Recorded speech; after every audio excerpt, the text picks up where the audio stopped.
There are moments that test a person's true strength. Some people raise their voices. Others stay silent and let their silence do the work. That night, under the bright studio lights, Congresswoman Jasmine Crockett was about to prove what quiet power really looked like. The studio was alive. Bright lights glared down on the stage, bouncing off the polished glass table that sat between two women who could not have been more different. Cameras panned across the audience, capturing faces filled with curiosity and expectation. You could hear the faint hum of air conditioning and the occasional rustle of papers. Everyone waited. Everyone sensed something was about to happen. On one side sat Ivanka Trump. Her posture was perfect, her expression calm, every hair in place. She smiled the way people smile when they know the cameras love them. Her hands rested lightly on the desk, her rings catching the light. She had been on stages like this her whole life. She knew how to control a room. Opposite her sat Jasmine Crockett, a rising political voice from Texas. Her face was calm, but her eyes carried weight. She didn't have a team of image consultants or decades of inherited privilege. What she had was authenticity, and tonight, that would be enough. Between them, the host shuffled his notes nervously. His smile was wide but uneasy. He could feel the electricity building. He greeted them both, his voice a little too cheerful. Ladies, thank you for joining us. Tonight, we're talking about the big issues facing America. The audience applauded politely. It sounded rehearsed, like a cue card applause. The host tried to ease the tension with small talk. "How's your week been?" he asked. Ivanka leaned in with her usual poise. "Wonderful," she said smoothly. "Family, faith, work, trying to keep balance in this crazy world." She spoke like a magazine headline, polished and safe. Then Jasmine smiled, a small, real smile. "Busy," she said softly, "but worth it. I've been in Dallas, talking with families who can't afford rent even though they're working full-time. They're why I'm here tonight." The tone in the room shifted. The audience nodded, sensing the difference. Ivanka's answer had been pretty. Jasmine's had been real. The host cleared his throat. "Let's get to our first question," he said. "What do you see as the most urgent issue facing Americans right now?" Ivanka went first. Her voice was calm, practiced, almost musical. She spoke about leadership, unity, tradition, values, words that sounded perfect but felt distant. She had mastered the art of saying a lot without really saying anything. Then Jasmine spoke. Her tone was measured but warm. "People are tired of promises that don't touch their lives," she said. "They want fairness, opportunity, dignity. They don't want charity, they want a chance." The words hit the audience like a pulse. It was the kind of truth that didn't need fancy packaging. Ivanka nodded politely, but there was something in her eyes. A small flicker, a shift. It was subtle, but Jasmine caught it. The stage wasn't big enough for both of them. The host smiled nervously, sensing the tension. "That's a passionate answer, Congresswoman," he said quickly, trying to move on. "Ivanka, would you like to respond?" Ivanka's smile stayed, but her tone changed. It was softer, sharper at the same time. "I appreciate passion," she said. "But sometimes passion comes before understanding. Maybe before fixing problems here, we should understand the problems abroad. Maybe a little time in Africa would give better perspective." The words hung in the air. The audience froze. The host blinked. A soft murmur rippled through the room. Did she really just say that? Jasmine didn't move. She didn't blink. She just looked at Ivanka. It was the kind of silence that says more than any speech. The cameras zoomed in, capturing every second. The host shifted in his seat. Someone in the back coughed. Ivanka leaned back, still smiling, as if she had won the moment. But she hadn't, not even close. The silence stretched. 10 seconds, 15. Then Jasmine spoke. Her voice was calm, steady, almost quiet. "So tell me, Ivanka," she said, "is Donald Trump your father or your husband?" The room gasped. It was like every molecule of air had been sucked out. The host's jaw dropped. A cameraman actually whispered, "Oh my God." Ivanka froze. Her smile didn't know where to go. For a second, her face tried to stay composed, but her eyes gave her away. Jasmine didn't look smug. She didn't laugh. She didn't raise her voice. She just sat there perfectly still. The question had already done its work, because everyone in the room knew exactly what Jasmine meant. People remembered the interviews, the old clips, the awkward jokes, the magazine quotes that had made everyone cringe. The way Donald Trump had once said on television, "If Ivanka weren't my daughter, I'd probably be dating her." Those words had never disappeared. Now, in one simple question, Jasmine had brought them all back live on stage. In front of millions, Ivanka tried to laugh. "That's ridiculous," she said. But her voice cracked just slightly. The audience didn't laugh with her. They stayed silent. Some crossed their arms. Some exchanged looks. Others just stared. The host fumbled for words. Perhaps we can," he started, but Jasmine spoke again, calm as ever. "I'm just asking," she said softly, "because the way you talk down to women who look like me feels a little too personal." Another wave rippled through the audience. No one moved. Ivanka's face hardened. She straightened in her chair. "Excuse me?" Jasmine didn't back down. "You heard me," she said, her tone still even. "We all love this country. We all work hard for it. But you don't get to tell me where I belong."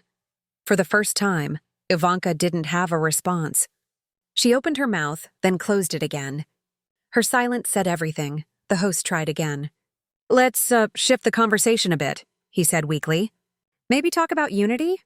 But the moment had already escaped him. The energy in the room had changed completely. Ivanka's earlier grace looked forced now. Every movement, every blink seemed rehearsed. Jasmine, on the other hand, looked effortless, present, calm, real. Viewers at home leaned closer to their screens. People in the studio leaned forward in their seats. You could almost feel them thinking the same thing. Who really has the power here? The host stammered through another question about leadership, but no one was listening. Ivanka tried to regain control. "Look," she said, her voice sharper. "Maybe Jasmine should take time to understand the bigger picture." "That's all I meant," but the line fell flat. The charm was gone. Jasmine smiled faintly. "The bigger picture?" she repeated. "I live in it every day." A few people clapped softly. Then a few more. Then it grew. The applause wasn't thunderous, but it was honest. Real. Ivanka's jaw tightened. She looked down for a moment, then back up with a strained smile. But her eyes betrayed her. The control she had at the start of the show was gone. The host glanced nervously at the clock, desperate for a commercial break. But it was too late. Everyone knew the moment they had just witnessed would spread everywhere. By morning, it would be the clip every network replayed. The night Jasmine Crockett silenced Ivanka Trump, not with anger, but with precision. The applause quieted, but the tension didn't fade. The lights felt hotter. The air thicker. Ivanka took a sip of water, trying to appear composed.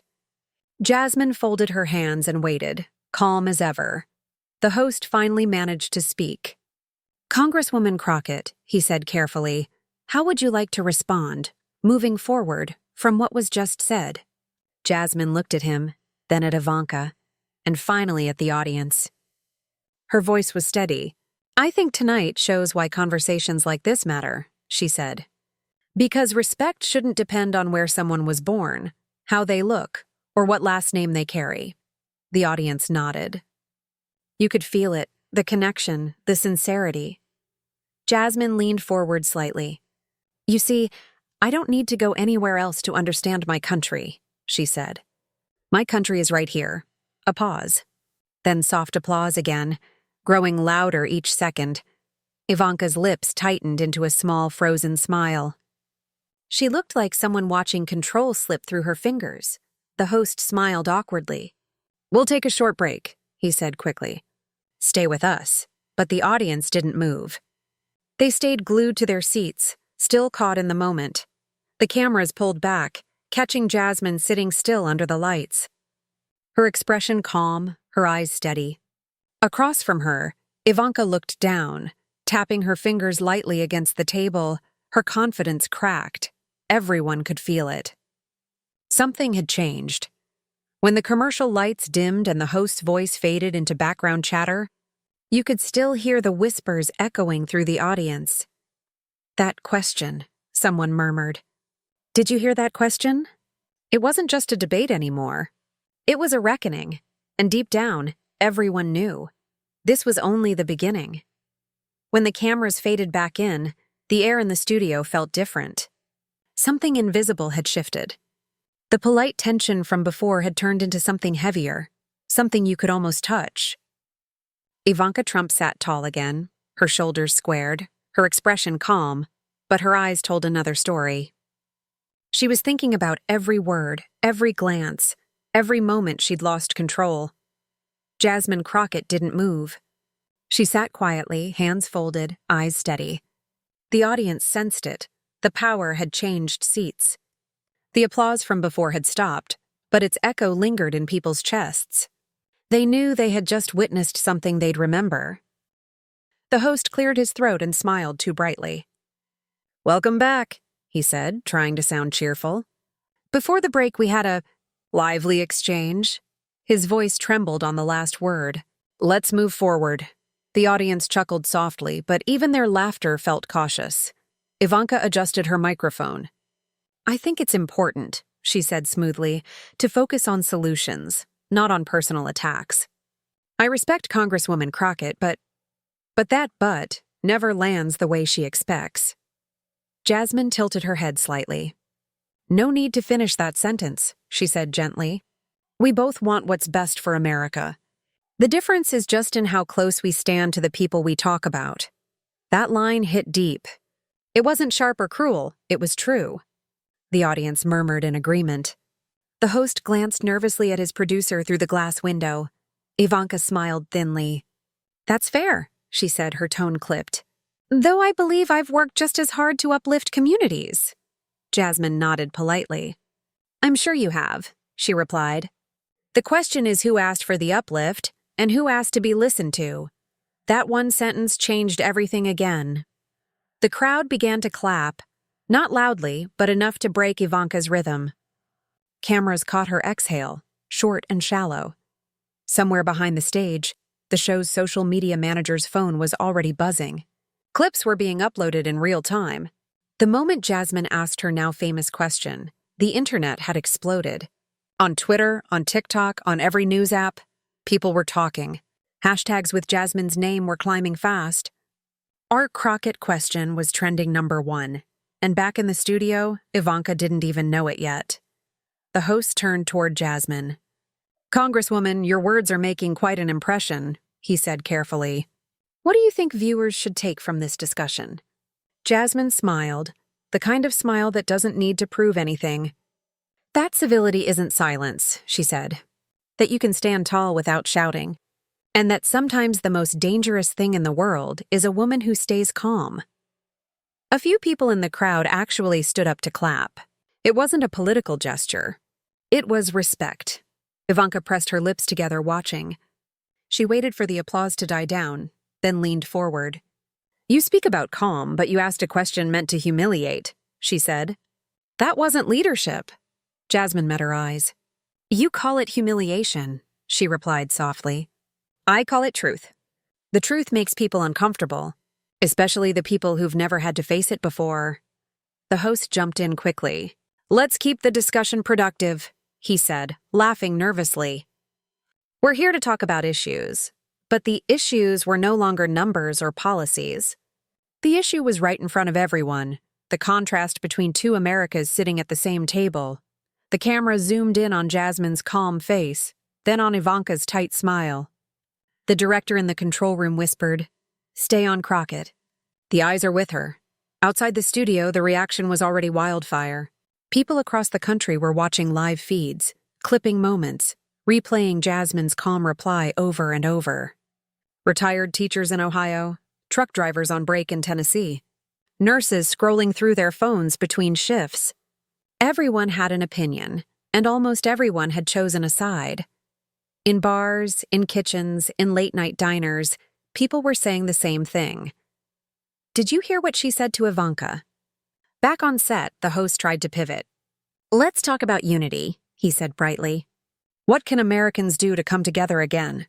Ivanka jumped at the opportunity. Unity begins with respect, she said smoothly. We can't build bridges by tearing people down. We have to listen, to show grace. She was good. She had been raised on camera. She knew how to sound like calm water after a storm. But then Jasmine spoke, and every fake smile in the room disappeared again. Unity doesn't mean silence, she said simply. It means honesty. It means the people who've had the microphone all their lives finally share it. Applause again. Not wild, but firm. People meant it. The host nodded. That's powerful, he said. Ivanka forced another smile.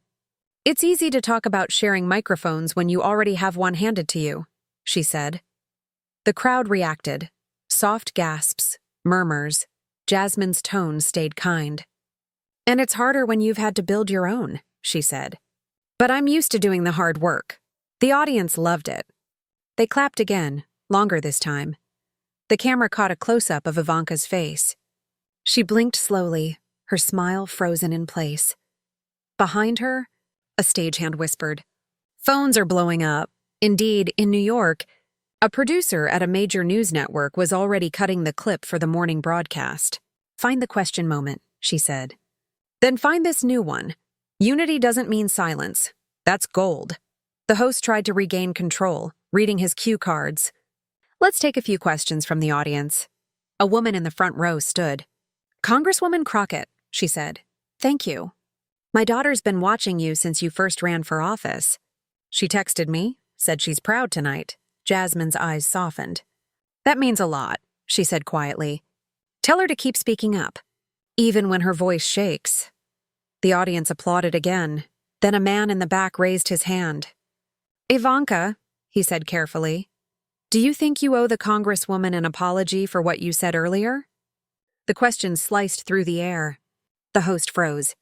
Everyone turned toward Ivanka. Her smile stiffened. "I think my words were misunderstood," she said. "I was speaking about perspective. The audience didn't buy it. You could feel it in the silence. Jasmine didn't speak. She just watched her." Finally, Ivanka turned slightly toward her. "If my comment came across the wrong way, I regret that," she said.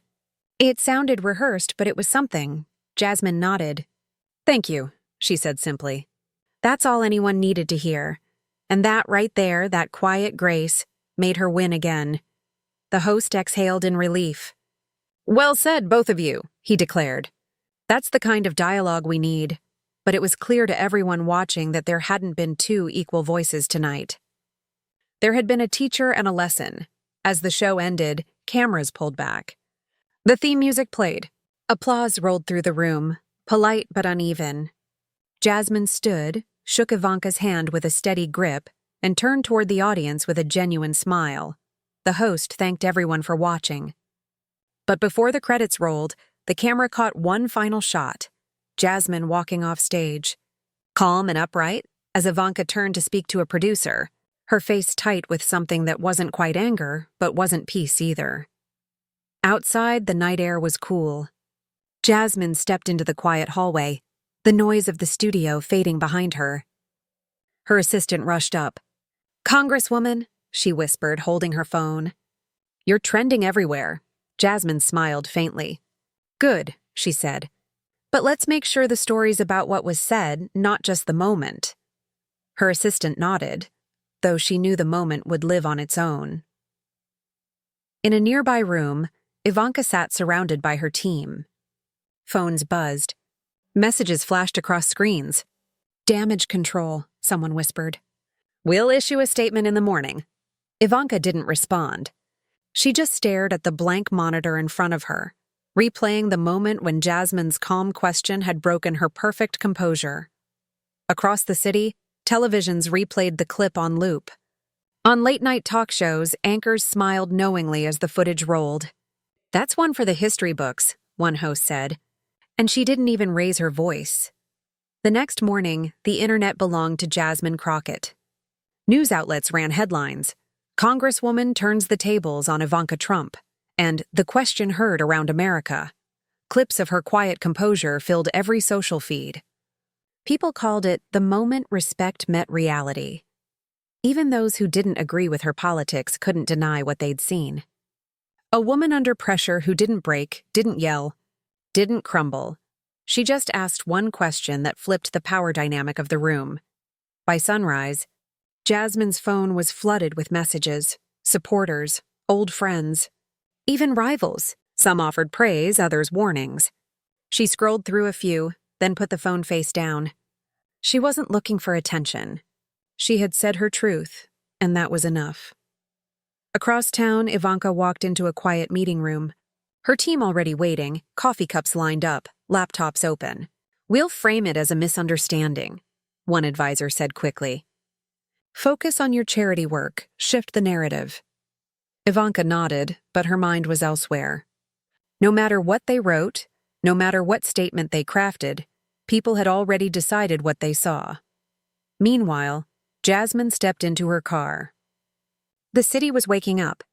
Billboards flashed headlines, radio hosts played sound bites, and for the first time in her career, Jasmine Crockett's name was being spoken in every household from coast to coast. Her driver glanced at her through the rearview mirror. "You did something last night," he said quietly. Jasmine smiled. "I just told the truth," she said. He nodded. "Sometimes that's all it takes." They drove through the early morning streets, past bakeries opening their doors, buses starting their routes, people scrolling through their phones.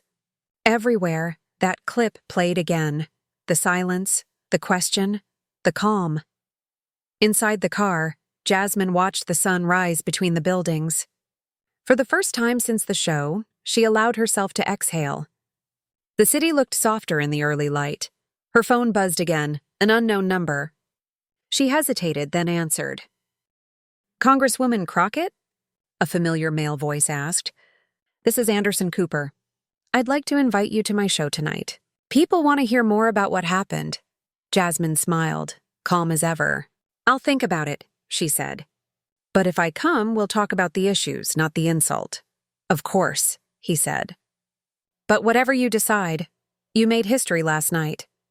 She ended the call, leaned back, and closed her eyes for a moment. Outside, a billboard flickered to life. It showed a freeze frame from the debate, Ivanka's shocked face on one side, Jasmine's composed gaze on the other, with the caption in bold white letters, "The moment that changed everything." Jasmine looked out the window, saw the billboard pass, and whispered to herself, "It's not the moment that matters. It's what comes next." Her assistant turned from the front seat. "What comes next, ma'am?" Jasmine opened her eyes and smiled. "We start writing part 2 of the story." The car drove on as the morning light grew brighter, the city alive with noise and conversation about one woman who had asked one question that the world couldn't stop repeating. The city didn't stop talking. From cafes to cab rides, the same name echoed through the day, Jasmine Crockett. Some said she was bold. Some said she went too far.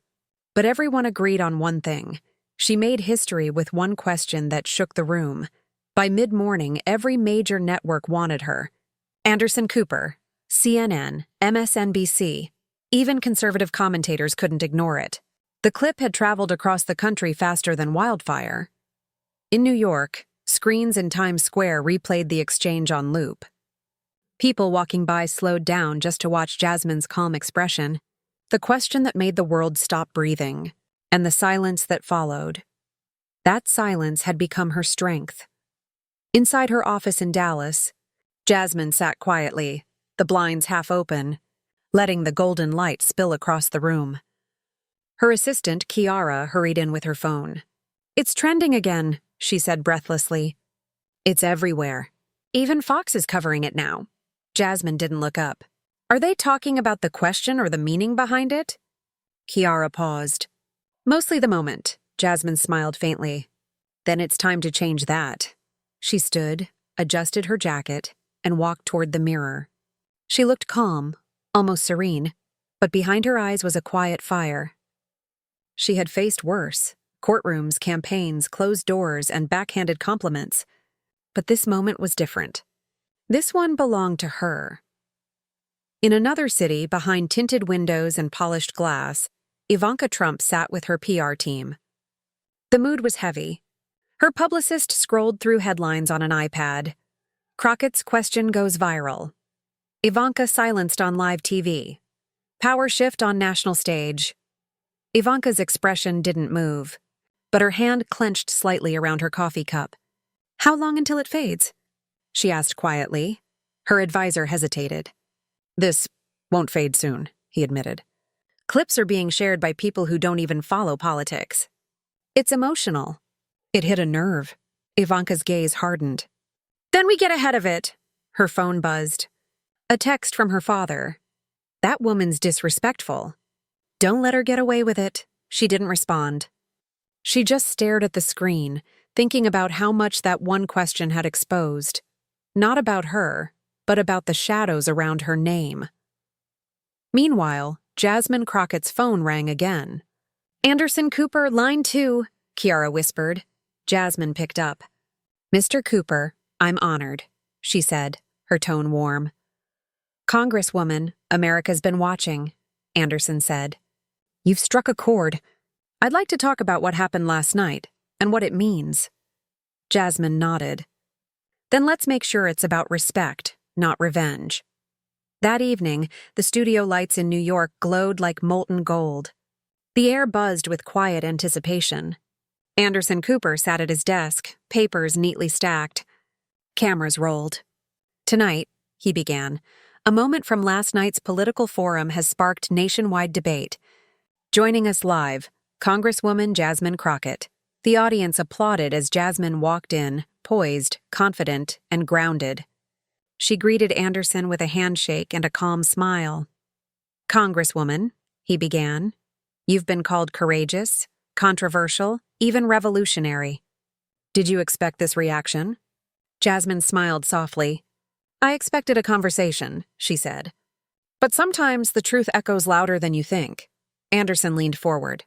"When you asked that question, did you plan it?" "No," Jasmine said honestly. "It came from the moment. It came from the weight of every time someone has tried to make a woman like me feel small. I just decided not to shrink." The audience applauded quietly. Anderson nodded, impressed. "Many people saw calm in your response. How did you stay composed?" Jasmine's voice was steady. "Because anger gives away control," she said. "And control, well, that's how change begins." Outside the studio, a crowd had gathered. Watching through the glass walls, reporters, passers-by, people who had never cared about politics but cared about decency. As Jasmine spoke, the clip replayed behind her, the silent stare, the calm voice, the question that needed no explanation. Back in Washington, Ivanka watched the interview from her living room. The lights were off except for the TV glow. Her husband Jared stood behind her quietly. "She's composed," he said carefully. Ivanka didn't respond. Her reflection flickered in the screen. "She's calculated," she whispered. "And now she's being celebrated for it." Jared sighed. "Maybe it's time to let it go." "A new story will come soon." Ivanka turned to him slowly. "I don't get silenced. Not by her. Not by anyone." But deep down, she knew that was exactly what had happened. The next morning, news anchors replayed Jasmine's Anderson Cooper appearance. Social media exploded with praise. Hashtags shifted from Crockett question to Crockett composure. Late-night hosts called it a masterclass in calm. In churches, pastors mentioned her strength. In classrooms, teachers played her clip as an example of dignity under pressure. For once, a political moment had crossed party lines, not through shouting, but through silence. A week later, Jasmine returned to Washington. Reporters swarmed the Capitol steps. "Congresswoman Crockett, do you have any comment on the ongoing debate?" She smiled gently. "My only comment is this: power doesn't come from privilege. It comes from purpose. They wrote that down. They repeated it." Within hours, her quote was on every news banner. That night, as she walked into her office, the halls were quieter than usual. A small envelope lay on her desk, unmarked. Inside, a single note in neat handwriting: "Respect where it's due." IT Jasmine read it twice, smiled faintly, and set it aside. She didn't need an apology. She had already made her point. Later that evening, she appeared at a local community event. The crowd was smaller than the one in the studio, but the warmth was bigger. Elderly women hugged her. Teenagers asked for pictures. A young mother said, "My daughter watched you that night." She said, "Mom, she looks like us." Jasmine knelt to meet the little girl's eyes. "Never let anyone make you feel like you don't belong at the table," she said softly. "If there's no seat, build one." The girl nodded seriously. The crowd clapped. Outside, night settled over the city. The same city that had been buzzing days ago now hummed with a quieter pride. In her car, Jasmine leaned back, exhaustion washing over her. Kiara sat beside her, scrolling through messages. "You're invited to The View, Good Morning America, even BBC," she said. "Everyone wants your story," Jasmine smiled tiredly. "Let's rest first. Then we'll decide which voices deserve to hear it." She looked out the window. Streetlights blurred past. The world had changed, just a little. Meanwhile, in Manhattan, Ivanka sat in her office, drafting a statement for a charity event. Her assistant read it aloud. "I believe in empowering women across all backgrounds," she said. Ivanka hesitated. "Change that last word," she said. "All backgrounds sounds defensive. Say, all walks of life." But when the assistant left, Ivanka sat back, staring at her reflection in the dark window. She wasn't angry anymore. She was thoughtful. Maybe, she realized, the problem wasn't Jasmine. Maybe the problem was never listening long enough to women who didn't sound like her. The world would keep spinning, but that one question, "Is Donald Trump your father or your husband?" would stay in history books, not because it was cruel, but because it was fearless. Weeks later, Jasmine spoke at a university event about leadership. The hall was packed. She walked onto the stage in a navy suit, her voice calm and clear. "People keep asking if I regret that night," she said. "I don't, because silence only helps the comfortable. I didn't speak to embarrass anyone. I spoke to remind people that respect isn't handed down, it's claimed." The audience erupted in applause. Students cheered. Professors nodded. She paused, letting the noise fade. We all get one moment in life when we're tested. When someone tries to shrink you down to what they think you are. When that moment comes, don't match their tone. Match your truth. The applause was thunderous now. Cameras flashed. People wiped away tears. In the back row, an older man stood and clapped with quiet pride. It was her father, who had driven all night from Houston just to be there. When Jasmine saw him, her eyes softened. After the event, she walked outside. The campus lawn glowed under soft lights. Reporters waited, but she waved them off for a moment. She needed air. The wind carried the faint sound of students chanting her name somewhere across the quad. She smiled. Not because she loved the attention, but because she knew what it meant. A generation had seen that power doesn't always roar. It sometimes whispers and still shakes the walls. Her phone buzzed again. A message from Anderson Cooper. "The nation still hasn't stopped talking. Want to come back for a follow-up?" She typed back. "Maybe. But next time, let's talk about policy." He replied instantly. "That's why they listen now." She tucked her phone away, stood still under the stars and whispered, "Then let's make them keep listening." The world was quiet again, but it wasn't the same. That night had become a turning point not just for her, but for anyone who had ever been told they didn't belong. And though she didn't plan it, Jasmine Crockett had started something larger than herself. Sometimes revolutions don't begin with shouting. They begin with a calm question asked by a woman who refuses to be silenced. The camera would fade there if this were a movie. Her standing under the night sky, calm, dignified, powerful. But for the people watching her story, this was real. It was a reminder that strength isn't loud, respect isn't given, and history isn't always written by those who speak first, but by those who speak last and speak truth.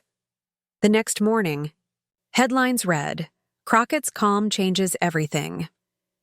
Ivanka appeared briefly on television that afternoon, composed and careful.